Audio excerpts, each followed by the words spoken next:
What if a rivalry between two television networks could completely change the way Americans experienced entertainment in their own living rooms? In the 1950s, color television was an up-and-coming concept being popularized by all the famous broadcasting companies like NBC, National Broadcasting Company, and CBS, Columbia Broadcasting System. Due to television's emergence as America's main source of entertainment and one of the main pastimes for Americans, NBC and CBS both realized that if they controlled the color television market, they would also control the revenue from advertising, programming, and potentially a majority of color films from major studios that could be broadcasted on their network. NBC and CBS both wanted to monopolize the market, causing a legal feud between the nation's two largest broadcast networks over ownership and adoption of color television standards. NBC and CBS made an abundance of money from broadcasting their programs in color and gained even more money from the chasing of advertisers, wanting ads in color and filmmakers with color films to put on their programs. Their feud required intervention from the Federal Communications Commission, or the FCC, which ultimately led to a Supreme Court ruling that forever changed American entertainment. The feud between CBS and NBC over the standardization of color television technology revolutionized American broadcasting and transformed the entertainment industry, challenging existing black and white media standards and reshaping consumers' views on entertainment. In the period following World War II, the United States experienced major economic growth, leading to more spending from consumers on entertainment. By the late 1940s, black and white television entered American culture. The Cold War also pushed the United States to show their advancements in technology from their competitors like the Soviet Union, and was used by politicians as a way to talk about the United States leading technologically against everybody else and showing dominance over others, which encouraged companies like NBC and CBS to fight aggressively over the television standards, as whoever controlled the standards got the rights to national influence and massive profits. As the potential for color television technology emerged, television manufacturers who benefited from falling prices associated with black and white TVs and black and white TV production were concerned by the potential costs and the existing markets for colored television. CBS and NBC feuded over color television in the late 1940s and early 50s because both networks supported and backed a different color TV system. They wanted their respective technology to become the national standard of the United States. CBS, led by engineer Peter Goldmark and CBS president Frank Stanton, advertised a mechanical color system that produced color but was not compatible with existing black and white TVs, while NBC, on the other hand, alongside its parent company RCA, led by David Sarnoff, promoted an electronic system that was compatible with older or current existing sets, black and white or color. Their feud was centered on whether new innovation or compatible technology should be the guide for the future of television. The FCC became involved in the feud because of the Commission's responsibility for approving a single national broadcast standard to prevent any sort of technical chaos and to protect consumers. Initially, the FCC approved CBS system, but in 1953 reversed its decision and sided with NBC, adopting their standard and shaping the future of American television. The feud between NBC and CBS revolutionized the entertainment and technology industries. It accelerated technological innovation and changed industry standards and changed the way that many people viewed and experienced television. There was also an enormous amount of economic gain and growth behind winning the feud, as the company who won would be able to attract more advertisers and production companies, and they would attract more viewers. After CBS won the standard in the 1950s, while producing the TVs, CBS had to stop production abruptly due to the Korean War. The Korean War made it hard for CBS to get the right materials to start production, and later the materials needed for their TVs were banned from being used in TVs because the National Protection Authority, due to the materials being needed for use in the war, denied them from using those materials. CBS direly needed these materials, such as special adapters and new equipment, and they struggled to make sales during this wartime. While RCA and NBC continued to make changes and refine their system behind the scenes. Because of the war, CBS and their positioning was weakened, leading to RCA and NBC presenting a more practical solution to the FCC. This shift and change led to the FCC reversing their decision and giving NBC the standard, which accelerated a technological revolution that permanently transformed American broadcasting.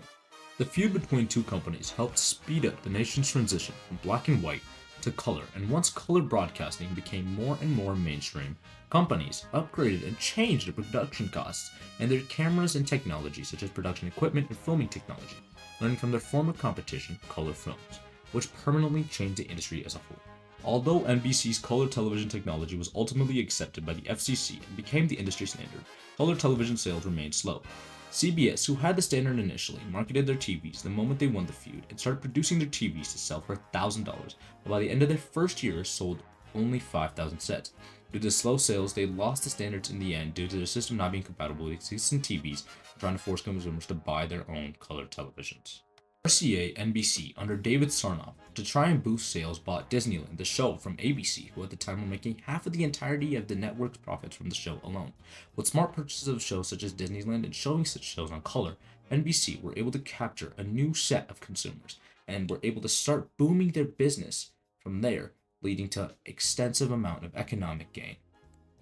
Over the next 3 decades, color television became both the norm and the mandate for the entertainment industry. As a result of the feud between NBC and CBS, federal broadcasting standards were more regulated and unified. As television became a part of American culture, it also influenced advertising, culture, and politics, such as the Nixon versus Kennedy presidential debate, where Kennedy won due to his appearance on TV being much more appealing and strong compared to his opposing candidate, Nixon, who, though was verbally stronger, wasn't up to par physically, which changed American history. Or live scenes coming from the Vietnam War to American households showing bloodied and brutal ground. There were also downs, such as the introduction of terrorism. The number one unintended consequence of the television revolution of the color and satellite and global live TV is terrorism. Is nobody thought that being able to have a camera live around the world.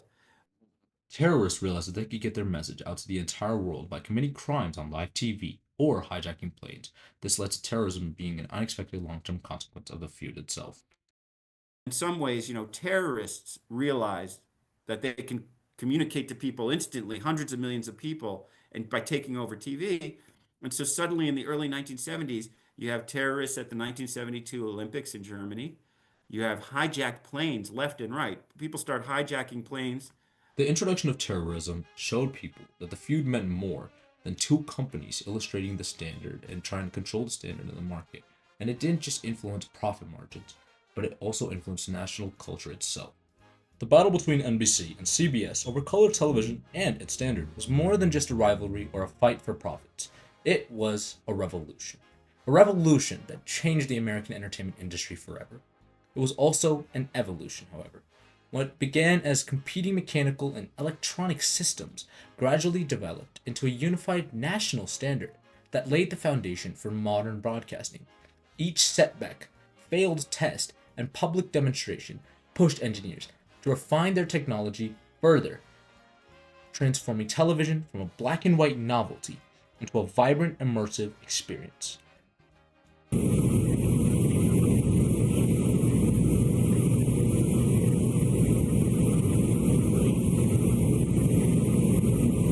Set, Bob.